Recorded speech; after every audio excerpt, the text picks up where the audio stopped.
ಸಖತ್ ಖಾರ ಬಣ್ಣ ಮತ್ತು ರುಚಿ ಆಚಿ ಚಿಲ್ಲಿ ಪೌಡರ್. ಸಾಧಿಸುವ ಛಲವೊಂದಿದ್ರೆ ಯಾವ ವಿಕಲತೆಯೂ ಅಡ್ಡಿಯಾಗೋದಿಲ್ಲ. ಅಂತೆಯೇ ಕ್ರೀಡೆಗೂ ಯಾವ ನ್ಯೂನ್ಯತೆಯೂ ತಡೆಯಾಗದು. ಅಂಗವೈಕಲ್ಯವನ್ನ ಮೀರಿ ದೇಶಕ್ಕಾಗಿ ಸೆಣಸಾಡಿ ತ್ರಿವರ್ಣ ಧ್ವಜ ಹಾರಿಸುವ ಮೂಲಕ ದೇಶಕ್ಕೆ ಮತ್ತೊಂದು ಕ್ರೀಡಾ ಕಿರೀಟ ಲಭಿಸಿದೆ. ಇಂತಹ ಕೀರ್ತಿಗೆ ಕಾರಣವಾಗಿದ್ದು ವಿಶೇಷ ಚೇತನರ ಕ್ರೀಡಾ ಸಾಧನೆ ಅನ್ನೋದೇ ಹೆಮ್ಮೆ. ಆ ಕುರಿತ ಸ್ಫೂರ್ತಿದಾಯಕ ಸ್ಟೋರಿ ಇಲ್ಲಿದೆ ನೋಡಿ.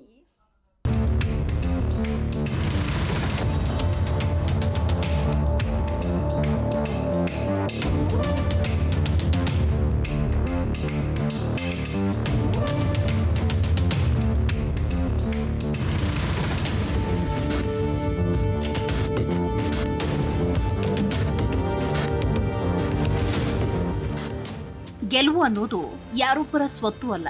ಯಶಸ್ಸು ಅನ್ನೋದು ಯಾರ ಮನೆಯ ಆಸ್ತಿಯೂ ಅಲ್ಲ.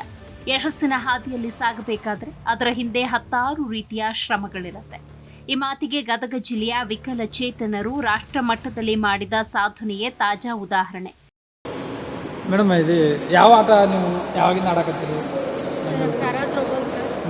ನಾವು ಅಥ್ಲೆಟಿಕ್ಸ್ ಮಾಡ್ತಿದ್ವಿ ರೀ. ಆ್ಯಕ್ಚುಲಿ 4 ವರ್ಷದಿಂದ ಥ್ರೋಸ್ ಮಾಡ್ತಿದ್ವಿ ಸರ್. ಅದರಲ್ಲಿಂದ ನಮ್ಗೆ ಆಪರ್ಚುನಿಟಿ ಸಿಕ್ತು ಸರ್. ಅದರಲ್ಲಿಂದ ನಮ್ಗೆ ಹೆಲ್ಪ್ ಆಯ್ತು ರೀ. ಎಷ್ಟು ವರ್ಷದಿಂದ ಪ್ರಾಕ್ಟೀಸ್ ಮಾಡಿ ಥ್ರೋಬಾಲ್ ಪ್ರಾಕ್ಟೀಸ್ ಮಾಡಕತ್ತಿ ಈಗ ಆಲ್ಮೋಸ್ಟ್ 1 ವರ್ಷ ಆಯ್ತು ಸರ್. ಬಟ್ ನಾವು ಡ್ರೀಮ್ ಏನಂದ್ರೆ ಮೆಡಲ್ ಸರ್. ಅದು ಗೋಲ್ಡ್ ಬಂದೈತಂದ್ರೆ ನಮ್ಗೆ ಇನ್ನೂ ಭಾಳ ಖುಷಿ ಕೊಡ್ತೈತೆ ರೀ. ಇಲ್ಲಿ ಸೌತ್ ಏಷ್ಯಾಗ ನಾವು 3 ಜನ ಸೆಲೆಕ್ಟ್ ಆಗಿದ್ವಿ ಸರ್. ಆನಂದ್ ವೇಂದ್ರೆ, ನಾನು, ಆಮೇಲೆ ಮಾತೇಶ್ವರ. ಈಗ ನೆಕ್ಸ್ಟ್ ಏಷ್ಯನ್ ಸೆಲೆಕ್ಷನ್ ಅದ ಸರ್. ನೋಡ್ಬೇಕು ನಮ್ಮ 3 ಮಂದಿ ಒಳಗೆ ಯಾರಿಗಾರ ಒಂದು ಅಪರ್ಚುನಿಟಿ ಸಿಗುತ್ತೆ. ಆಮೇಲೆ ಇನ್ನೂ ಹೇಳಕತ್ತೀನಿ ಸರ್. ಆಮೇಲೆ ಆಂಧ್ರದಿಂದ ಬಂದಿದ್ರು, ಉತ್ತರಾಖಂಡಿಂದ ಬಂದಿದ್ರು, ಎಲ್ಲ ರಾಜ್ಯದಿಂದ ಸೇರಿಸಿ ತಮಿಳ್ನಾಡುವಿಂದ ಬಂದಿದ್ರು, ಜಮ್ಮುವಿಂದ ಬಂದಿದ್ರು, Uttarakhand. Because we are practising it every day. Morning 5 ಗಂಟೆಗೆ ಕಾಲ್ ಬರ್ತೈತೆ ರೀ. ಮಾಂತೇಶ್ ಅವ್ರದ್ದು, ಆನಂದ್ ಅವ್ರದ್ದು 5 ಗಂಟೆಗೆ ರೀ. ಮೇಡಮ್ ಐಡಿಯಮ್ನಾಗ ಇರ್ತೀವಿ ರೀ. ಡೈಲಿ ಪ್ರಾಕ್ಟೀಸ್ ಮಾಡ್ತೀವಿ ರೀ. ಒಂದು ದಿವಸ ತಪ್ಸಂಗಿಲ್ಲ. ಸೊ ಡೈಲಿ ಪ್ರಾಕ್ಟೀಸ್ ಇರೋದ್ರಿಂದ ನಮಗೊಂದು ಭಾಳ ಹೆಲ್ಪ್ ಆಗೈತೆ ರೀ ಅದು. ಶ್ರೀಲಂಕಾದಲ್ಲಿ ಆಯೋಜಿಸಲಾದ 1ನೇ south Asia para sitting throwball championship ಯಶಸ್ವಿಯಾಗಿ ನಡೆದಿದೆ. ಜಿಲ್ಲೆಯಿಂದ ಮಾಲತಿ ಇನಾಮತಿ ಕ್ಯಾಪ್ಟನ್ಶಿಪ್ ಅಡಿಯಲ್ಲಿ ಮಹಿಳೆಯರಿಗೆ ಚಿನ್ನ, ಗದಗ ಪುರುಷರ ವಿಭಾಗದ ಮಹಂತೇಶ್ ಹಾಗೂ ಆನಂದ ತಂಡ ಶ್ರೇಷ್ಠ ಪ್ರದರ್ಶನ ಮಾಡುವ ಮೂಲಕ ಬೆಳ್ಳಿ ಪಡೆದುಕೊಳ್ಳುವಲ್ಲಿ ಯಶಸ್ವಿಯಾಗಿದ್ದಾರೆ. ಮೆಡಲ್ ತಗೊಂಡ್ಬಂದೀವಿ. ಅದನ್ನು ಇವರೆಲ್ಲರೂ ಎಷ್ಟು ಅಪ್ರಿಷಿಯೇಟ್ ಮಾಡ್ತಾರಲ್ಲ, ಅದನ್ನು ನೋಡಿ ನಮಗೆ ಭಾಳ ಹೆಮ್ಮೆ ಅನಿಸ್ತೈತೆ. ಇನ್ನೂ ಮಾಡಬೇಕು. ನಮ್ಮನ್ನು ನೋಡಿ ಇನ್ನೂ ಎಷ್ಟೋ ಜನ ಅಂಗವಿಕಲರು ಮಾಡಿ ಎಲ್ಲರೂ ಅಚೀವ್ ಮಾಡ್ಬೇಕು ಅನ್ನೋದು ನಮ್ಮ ಗದಗ ಮಂದಿ ಎಲ್ಲರೂ ಅಚೀವ್ ಮಾಡ್ಬೇಕನ್ನೋದು ನಮ್ಮ ಸರ್. ಒಂದು 8ರಿಂದ 9 ಜನ ಇದೆ ಸರ್. ಡೈಲಿ ಪ್ರಾಕ್ಟೀಸ್ ಮಾಡ್ತೀವಿ. ಮೊನ್ನೆ ನಾವು ನ್ಯಾಷನಲ್ಸ್ಗೆ 5 ಜನ ಹೋಗಿದ್ವಿ ಸರ್. ಇಲ್ಲಿಂದ ಹೋಗ್ಬೇಕು. ಆ್ಯಂಡ್ ಇದು ನಮ್ಮದು ಥ್ರೋಬಾಲ್ ಒಲಿಂಪಿಕ್ಕಿಗೆ ಸೇರ್ಪಡೆ ಆಗೋ ಚಾನ್ಸಸ್ ಭಾಳ ಐತಿ ಈಗ. ಬಿಕಾಸ್ 18 ಕಂಟ್ರೀಸ್ ಆಲ್ರೆಡಿ ಎಕ್ಸೆಪ್ಟ್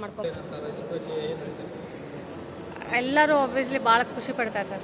ಕೋಚ್ಗಳ ಈಗ ನಮ್ಮ ರಿಚರ್ಡ್ ಸರ್ ಆಗಿರ್ಬೋದು ರೀ. ಗೆದ್ಕೊಂಡು ಬಂದಮೇಲೆ ಜನ ಹೆಂಗೆ ಟ್ರೀಟ್ ಮಾಡಕ್ಕೆ ಹೋಗಿ ಬಂದಮೇಲೆ ಭಾಳ ಗುರ್ತಿಸಾಕತ್ತಾರೆ. ಆನಂದ್ ಅಲ್ಲಿ ಹೋಗಿ ಬಂದಿಲ್ಲ, ಭಾಳ ಖುಷಿ ಆಯ್ತು. ಮೆಡಲ್ ಮಾಡ್ಕೊಂಡು ಏನು ಖುಷಿ ಐತಲ್ಲ, ಹೇಳೋಕ್ಕಾಗಲ್ಲ, ಅಷ್ಟು ಖುಷಿ ಆಗ್ತದೆ. ಈ ಆಟ ಆಡ್ಬೇಕಾದ್ರೆ ಏನು ನಿಮ್ಗೆ ಯಾರು ನೋಡಿ ಇದಿಲ್ಲ ರೀ. ಇವು ಮಾಲತಿ ಮೇಡಮ್ ಹತ್ರನ ಇದು ಒಂದು ಗೊತ್ತಾಗಿದ್ದು ನಮಗೆ.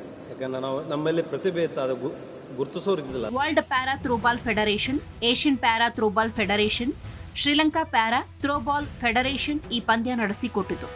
ಚಾಂಪಿಯನ್ಶಿಪ್ ಅನ್ನ father of throwball Albert Prem Kumar ಅವರ ಮಾರ್ಗದರ್ಶನದಲ್ಲಿ ಆಯೋಜಿಸಲಾಗಿತ್ತು.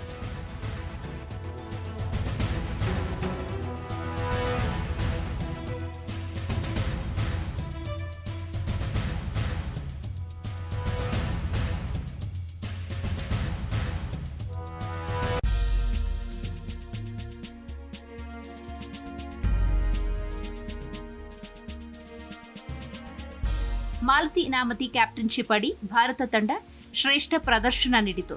ಭಾರತ ನೇಪಾಳ 2-0 ಗೆಲುವಿನಿಂದ ಆರಂಭಿಸಿತು. ಫೈನಲ್ ಪಂದ್ಯವು 3 ಸೀರೀಸ್ ಪಂದ್ಯಗಳ ರೂಪದಲ್ಲಿ ನಡೆಯಿತು. ಪ್ರತಿ ಸೀರೀಸ್ 3 ಪಂದ್ಯಗಳು, ಪ್ರತಿ ಪಂದ್ಯ 21 ಪಾಯಿಂಟ್ಗಳ. ಭಾರತ ತಂಡ ಶ್ರೀಲಂಕಾವನ್ನ 2-0 ಅಂತರದಲ್ಲಿ ಸೋಲಿಸಿ ಚಿನ್ನದ ಪದಕ ಹಾಗೂ 1ನೇ ಮಹಿಳಾ ಸೌತ್ ಏಷ್ಯಾ ಪ್ರಶಸ್ತಿಯನ್ನ ಗೆದ್ದಿತು. ಈ ತಂಡದ ನಾಯಕಿ ಗದಗ್ನವರು ಅನ್ನೋದು ಜಿಲ್ಲೆಗೆ ಹೆಮ್ಮೆ ಮತ್ತು ಅಭಿಮಾನದ ಸಂಗತಿಯಾಗಿದೆ. ಒಂದು ಅನ್ಫಾರ್ಚುನೇಟ್ ಆಕ್ಸಿಡೆಂಟ್ ಆಗಿ 9 ವರ್ಷದಿಂದ ಪ್ಯಾರಾ ಮಾಡ್ಬೇಕಂತಂದು ನಂಗೆ ತಲೆಯೊಳಗೆ ಬಂದಿದ್ದೆ. ಸೊ 4 ಇಯರ್ಸ್ಲಿಂದ ಪ್ರಾಕ್ಟೀಸ್ ಮಾಡಾಕತ್ತೀವಿ. ರಿಚರ್ಡ್ ಎಂ ಧರಮ್ದಾಸ್ ಅಂಥೇಳಿ ಗದಗ ಒಳಗದಾರ ಅವ್ರ ಕೋಚ್, ಅವ್ರ ಕಡೆಯಿಂದ. ಸೊ ರೀಸೆಂಟ್ಲಿ ನಮಗೆ ಒಂದು ಪ್ಲ್ಯಾಟ್ಫಾರ್ಮ್ ಸಿಕ್ತು ಪ್ಯಾರಾ ಥ್ರೋಬಾಲ್ ಅಂತ. ಅದರೊಳಗೆ ನಮ್ಗೆ ಮೇನ್ ಪ್ಯಾರಾಥ್ರೋಬಾಲ್ ಫೆಡ್ರೇಷನ್ ಇದ್ದ ಪ್ರೆಸಿಡೆಂಟ್ ಆದಂಥ ಅವ್ರಿಗೆ ಫಾದರ್ ಆಫ್ ಪ್ಯಾರಾಥ್ರೋಬಾಲ್ ಅಂತಲೇ ಕರೆಸ್ಕೊಳ್ಳೋಂಥ ಒಬ್ಬರು ವ್ಯಕ್ತಿ ಡಾಕ್ಟರ್ ಅಲ್ಬರ್ಟ್ ಪ್ರೇಮ್ ಕುಮಾರ್ ಅಂಥೇಳಿ ಅವರಿಂದ ಅವ್ರು ನಮ್ಗೆ ಭಾಳ ಪ್ರೋತ್ಸಾಹ ಕೊಟ್ಟು ನಮ್ಗೆ ಆಡೋಕೆ ಇದು ಮಾಡಿದ್ರು. ಸೊ ಅಲ್ಲಿಂದ ನಾವು ಗೇಮ್ ಒಳಗೆ ಎಂಟ್ರಿ ಕೊಟ್ವಿ. ಸೊ ಈ ನ್ಯಾಷನಲ್ಸ್ ಎಲ್ಲ ಮೆಡಲ್ ಆಯಿತು. ನ್ಯಾಷನಲ್ ಒಳಗೆ ವಿಮೆನ್ಸ್ ಇದ್ದ ಗೋಲ್ಡ್ ಮೆಡಲ್ ಆಯಿತು. ಸೊ ಅದಾದಮೇಲೆ ನಮ್ಗೆ ಸೌತ್ ಏಷ್ಯಾ ಸೆಲೆಕ್ಷನ್ ಆಯಿತು. ಸೌತ್ ಏಷ್ಯಾ ಸೆಲೆಕ್ಷನ್ ಆದಮೇಲೆ ನಮಗೆ ಸೌತ್ ಏಷ್ಯಾ ಕಳಿಸಿದ್ರು. ನಾವು ಪ್ರಪ್ರಥಮ ಬಾರಿಗೆ ಸೌತ್ ಏಷ್ಯನ್ ಚಾಂಪಿಯನ್ ಆಟ ಆಡಲಿಕ್ಕಿದ್ವಿ ಶ್ರೀಲಂಕಾದಲ್ಲಿರುವಂಥ ರತ್ನಾಪುರದಲ್ಲಿ ದ ಪ್ಯಾರಾ ಸಿಟ್ಟಿಂಗ್ ಥ್ರೋಬಾಲ್ದಲ್ಲಿ ಪ್ರಪ್ರಥಮ ಬಾರಿಗೆ ನಾವು ಬೆಳ್ಳಿ ಪದಕವನ್ನು ಗೆದ್ದುಕೊಂಡು ಬಂದಿದ್ದೀವಿ. ಇದಕ್ಕೆ ಇದಕ್ಕಿಂತ ಮುಂಚಿತವಾಗಿ ನಮಗೆ ಹೆಚ್ಚು ಪ್ರೇರಣೆ ಮಾಡಿದ್ದಂದ್ರೆ ಆಲ್ಬರ್ಟ್ ಸರ್ ಅಂತಂದು ಅವರ ಈ ಮೊದ್ಲಾಕ ಇದನ್ನು ಥ್ರೋಬಾಲ್ ಹುಟ್ಟು ಹಾಕಿದ. ನಾವು ಅಂಗವಿಕಲ ಅಂತ ಇರ್ಬೋದು ಇಲ್ಲ ಅಂತಿಲ್ಲ, ಆದ್ರೆ ಸಾಧನೆ ಮಾಡೋಕೆ ಎತ್ತಿದ ಕೈ. ಹೀಗಾಗಿ ನಾವು ಅಂಗವಿಕಲ ಅಂತ ಒಟ್ಟು ಇದು ಮಾಡೋದಿಲ್ಲ. ಅದೇನು ಸಾಧನೆ ಮಾಡ್ತೀವಿ ಒಟ್ಟು ಒಂದು ಏನೋ ಹೋಪ್ ಐತಿ ಒಲಿಂಪಿಕ್ಸಾಗ ಏನಾರ ಒಂದು ಒಂದು ಚಿನ್ನದ ಪದಕ ಗೆಲ್ಬೇಕಂತಂದು. ಈಗ ನಾವು ಗದಗಲಿಂದ ಆಟ ಆಡ್ಬೇಕಂದ್ರೆ ಟೋಟಲಿ ಕರ್ನಾಟಕಲಿಂತ ನಮಗೆ ಸೆಲೆಕ್ಟ್ ಆಗಿದ್ದು ನಾವು 3 ಜನ ಬಾಯ್ಸ್ದಲ್ಲಿ. ಇಬ್ಬರು ನಾನು ಮಾಂತೇಶ್ ಅಂತ ಇಬ್ಬರು, ಇನ್ನೊಬ್ಬ ಪ್ರಕಾಶ್ ಅಂತಂದ್ರಿ. ಅದು ಗದಗ್ಲಿಂತ ವಿಶೇಷವಾಗಿ ಇಬ್ಬರು ಆರಿಸಿ ಬಂದೇವಲ್ಲ, ಭಾಳ ಹೆಮ್ಮೆ ಅನ್ಸುತ್ತೆ. ಪುರುಷರ ತಂಡ ಶ್ರೇಷ್ಠ ಪ್ರದರ್ಶನ ನೀಡಿದ್ರು. ಫೈನಲ್ ಪಂದ್ಯ ಕೂಡ 3 ಸೀರೀಸ್ ಆಧಾರಿತವಾಗಿದ್ದು ಆತಿಥೇಯ ಶ್ರೀಲಂಕಾ ತಂಡ 2-1 ಅಂತರದಲ್ಲಿ ಜಯ ಸಾಧಿಸಿತು. ಭಾರತದ ಪುರುಷರು ಬೆಳ್ಳಿ ಪದಕ ಗೆದ್ದಿದ್ದಾರೆ.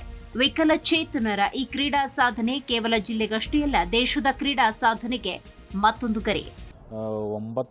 6ರಿಂದ 9ನೇ ತಾರೀಕು ಏಷ್ಯಾ ಮಟ್ಟದ ಒಂದು ಪ್ಯಾರಾ ಒಲಿಂಪಿಕ್ ಸಿಟ್ಟಿಂಗ್ ಥ್ರೋಬಾಲ್ ಪುರುಷರ ಮತ್ತು ಮಹಿಳಾ ವಿಭಾಗದಲ್ಲಿ ಕ್ರೀಡಾಕೂಟಗಳು ನಡೆದು ಅದರಲ್ಲಿ ಭಾರತ ತಂಡವನ್ನು ಭಾರತರ ಸಿಟ್ಟಿಂಗ್ ಪ್ಯಾರಾ ಒಲಿಂಪಿಕ್ನಲ್ಲಿ ಭಾರತ ತಂಡವನ್ನು ಮಾಲ್ತಿ ಇನಾಮತಿ ಎನ್ನುವಂಥ ಗದುಗಿನ ಒಬ್ಬ ವಿಶೇಷ ಚೇತನ ಕ್ರೀಡಾಪಟುಗಳು ಭಾರತ ತಂಡದ ನಾಯಕತ್ವವನ್ನು ವಹಿಸಿ ಶ್ರೀಲಂಕಾದಲ್ಲಿ ಚಿನ್ನದ ಪದಕವನ್ನು ಪಡೆದಿದ್ದಾರೆ. ಅದರ ಜೊತೆಗೆ ಮಹಾಂತೇಶ್ ಮತ್ತು ಆನಂದ್ ಅನ್ನುವಂಥ ಪುರುಷ ಕ್ರೀಡಾಪಟುಗಳು ಭಾರತ ತಂಡದ ಒಂದು ತಂಡದಲ್ಲಿ ಸ್ಪರ್ಧಾಳುಗಳಾಗಿ ಚಿನ್ನದ ಬೆಳ್ಳಿ ಪದಕವನ್ನು ಪಡೆದಿರುವಂಥದ್ದು ಗದಗ ಜಿಲ್ಲೆಯ ಒಂದು ಹೆಮ್ಮೆ ಎನ್ನುವಂಥ. ಜಿಲ್ಲೆಯ ವಿಕಲಚೇತನರ ಈ ಕ್ರೀಡಾ ಸಾಧನೆ ಜನರ ಸಂಭ್ರಮಕ್ಕೆ ಕಾರಣವಾಗಿದೆ. ಕ್ರೀಡಾಪಟುಗಳಿಗೆ ಅಭಿನಂದನೆಯ ಮಹಾಪೂರ್ವೇ ಹರಿದು ಬರ್ತಾ ಇದೆ. ಇವರ ಈ ಸಾಧನೆ ಇನ್ನಷ್ಟು ಬೆಳೆಯಲಿ, ದೇಶದ ಕ್ರೀಡಾ ಇತಿಹಾಸದ ಪುಟದಲ್ಲಿ ದಾಖಲಾಗಲಿ ಅನ್ನೋದು ಜಿಲ್ಲೆಯ ಜನತೆಯ ಹಾರೈಕೆ. Farooq Makkanda, Zee Kannada news, Gadag.